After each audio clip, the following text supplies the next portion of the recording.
C'est une icône héroïque de la République.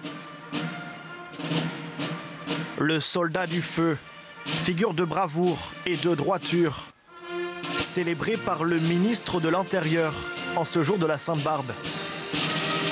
L'occasion pour lui de rappeler le danger inédit qui pèse sur les épaules des pompiers. Chaque fois que vous êtes intervenu pour éteindre un incendie, vous étiez attaqué et nos forces de sécurité vous ont accompagné. Ces femmes et ces hommes qui ont utilisé ces moyens sont condamnables et je veillerai à ce que systématiquement ils soient condamnés. Ils sont une honte de la République.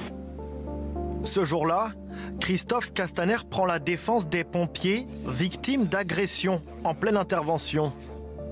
Bien loin du sapeur intouchable dépeint au fil des décennies dans l'imaginaire collectif. Éteindre une flamme jaillie à une sortie de gaz, un jeu d'enfant pour peu que l'on reste calme et que l'on ait de bons réflexes. Les pompiers de Paris ont fait devant des spectateurs attentifs des démonstrations qui susciteront peut-être des vocations solides. Des secouristes au chevet de la population, encensés à la télévision. Les pompiers ont pour règle de tout faire en toutes circonstances pour sauver les personnes et les biens. Et cette règle, ils la paient souvent de leur santé ou de leur vie. Mais désormais, ceux qui affrontent les flammes et secourent plus de 4 millions de personnes chaque année sont de plus en plus souvent des cibles d'agression. 2813 en 2017, plus 75% en 3 ans. À Paris, les agressions ont bondi de 60% l'année dernière. Et les manifestations ont amené les pompiers à intervenir dans des conditions particulièrement difficiles.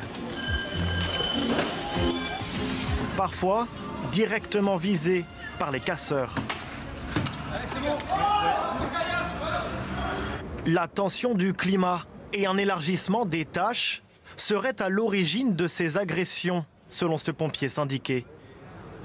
On fait beaucoup plus de personnes en état de souffrance psychologique ou en rupture de traitement, comme ça s'est malheureusement passé récemment. Les missions qu'on devait faire à la police ou qui étaient dévolues à la police, j'entends par là, par exemple, les gens en état d'ébriété, la police ne se déplace plus sur ces interventions. Donc c'est les sapeurs-pompiers qui sont appelés pour les faire. Des pompiers qui, de plus en plus, estiment incarner le dernier rempart de la République face à la montée de la violence.